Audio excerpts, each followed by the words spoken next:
Hello guys, welcome to my channel Aishu world from Vizag. ఈరోజు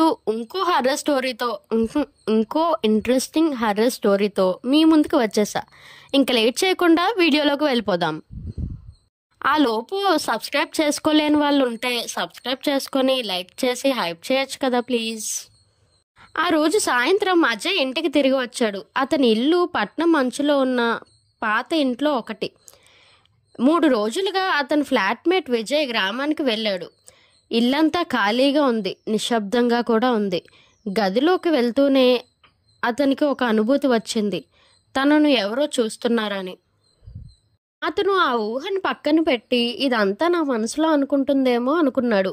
రాత్రి భోజనం తిన్న తర్వాత అతను పడక గదిలో బెడ్ మీద పడుకొని ఫోన్లో వీడియోలు చూస్తున్నాడు. అకస్మాత్తుగా అతని హాల్లో నుండి పాదాల శబ్దం వినిపించింది. టప్ టప్ టప్ అని. విజయ్ వచ్చాడా అని ఆలోచించుకుంటూ విజయ్ విజయ్ అని అరిచాడు. విజయ్, అది నువ్వేనా అని చెప్పి అరిచాడు. ప్రతిస్పందన ఏమీ లేదు, శబ్దం కూడా ఆగిపోయింది. ఇంకా తన బెడ్రూమ్లోనే ఎవరో బ్లాక్ నీడ్లాగా తన చుట్టూ నడుస్తున్నట్లు అనిపించింది తనకి.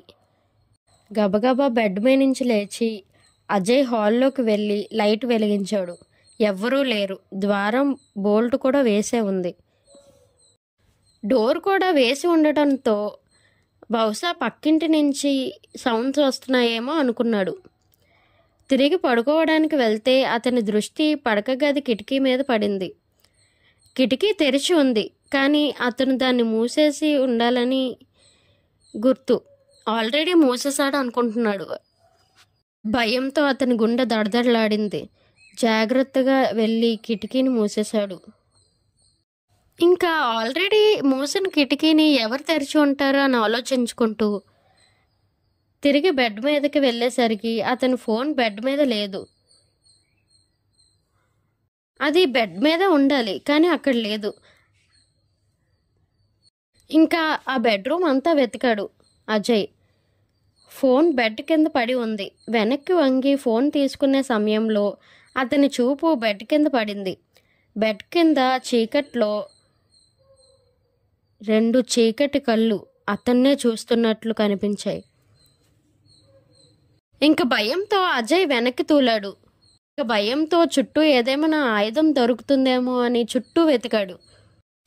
ఏంటి అజయ్, ఎందుకు భయపడ్డావు? ఆ స్వరం అది అతని స్వరమే, కానీ అది బెడ్ కింద నుంచి వస్తుంది.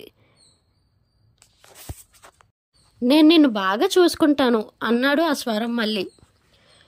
నువ్వు ఒంటరివి అనుకుంటున్నావా? నేను ఎప్పటికీ నీతోనే ఉన్నాను అని చెప్పి ఆ వాయిస్ వినిపిస్తుంది. బెడ్ కింద నుంచి ఒక చెయ్యి బయటికి వచ్చింది.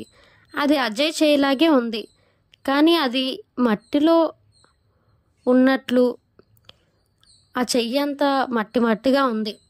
అజయ్ అరుస్తూ పరిగెట్టాడు. కానీ సడన్గా పడక గది తలుపు అదృశ్యమైంది. గోడ మాత్రమే కనిపించింది. ఎక్కడికి వెళ్ళడానికి వీల్లేదు అజయ్కి ఇప్పుడు.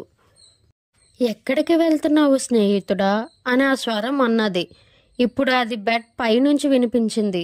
తిరిగి చూస్తే బెడ్ మీద ఒక వ్యక్తి కూర్చొని ఉన్నాడు. అతను అజయ్ లాగే ఉన్నాడు, కానీ అతని మొహం వికృతంగా చిరునవ్వు నవ్వుతూ ఉంది, మరియు అతని కళ్ళు చీకటిగా కనిపిస్తున్నాయి. నువ్వు నన్ను చూడలేకపోయినా నేను నిన్ను చూస్తూనే ఉన్నాను అన్నాడు అదృశ్య వ్యక్తి. అజయ్ కళ్ళు మూసుకున్నాడు. అది ఒక భయానక స్వప్నం అని ఆశించాడు. ఇంకా కళ్ళు తెరిచి భయంతో వాటర్ తాగి ఫేస్ వాష్ చేసుకొని దగ్గరలో ఉన్న స్నేహితుడి ఇంటికి వెళ్ళిపోయాడు.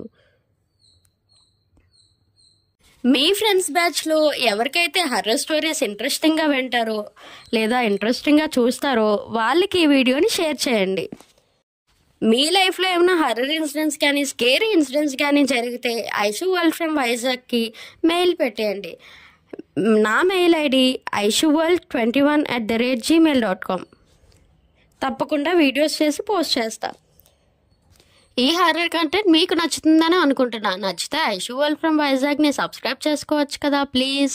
సబ్స్క్రైబ్ చేసుకొని ఐషు వాళ్ళకి ఫ్యామిలీ అయిపోండి. Always Aishu's family will be in Aishu's heart. Thank you. Bye bye.